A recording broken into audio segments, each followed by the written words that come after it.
we are standing in this beautiful 400-acre park, and yes, I know it's dark, but you can see the main feature behind me standing strong, honoring the legacy of Dr. Martin Luther King Jr. You know, he traveled to hundreds of places sharing his message of equal rights, and he certainly left an impression in Seattle.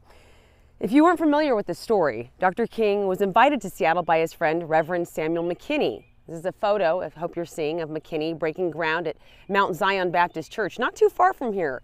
Well, Mount Zion was too small, so First Presbyterian Church said that Dr. King could come speak there to accommodate the crowd. But the church canceled, saying the sanctuary could only be used for religious reasons. Well, local organizations and churches denounced the cancellation, and other venues stepped up. On November 8, 1961, Dr. King checked into the Olympic Hotel. He gave his first lecture at the University of Washington in the old Meany Hall.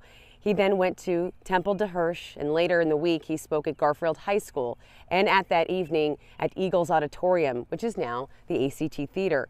Now, he was only here for 4 days, but Dr. King told Reverend McKinney that he was impressed with Seattle. In 1974, Harrison Elementary School was renamed after Dr. Martin Luther King, and it was named Martin Luther King Elementary School. So he certainly left an impression. Still, in 1982, Empire Way was renamed Martin Luther King Jr. Way. In 1986, the King County Council approved renaming the County of King to Dr. King rather than William Rufus Devane King. And in 1991, the park I am standing in at South Walker Street and Martin Luther King Jr. Way was dedicated.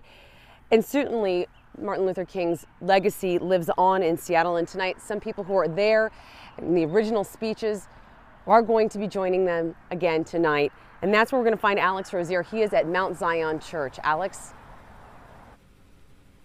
Yeah, Amity, tonight at 5, just after 5 p.m., 8 Eastern, I want to show you they're going to be ringing this bell here along with many others across the country honoring and remember Dr. Martin Luther King 50 years later. The day is about remembering the drum maker for peace. The day is about fulfilling and recommitting ourselves to fulfilling Dr. King's dream, about having equality for all people in this country. Dr. King was about everybody. The blanket didn't just cover one race, one people, one group, one ethnicity, one religion. No, it's for everybody, and that's the way we feel. Now, the two men you just heard from, Eddie Rye and Hayward Evans, they are helping organize this event tonight at Mount Zion. We spoke of the day MLK was killed and that time, and still how 50 years later, many of the same challenges the African American community faced then, they face now. And that's why they hope today marks a new start, a new chance for equal opportunity. When Dr. King said, it's never too late to do the right thing. It's never too late to do the right thing. We're challenging our elected officials. Come on, do the right thing.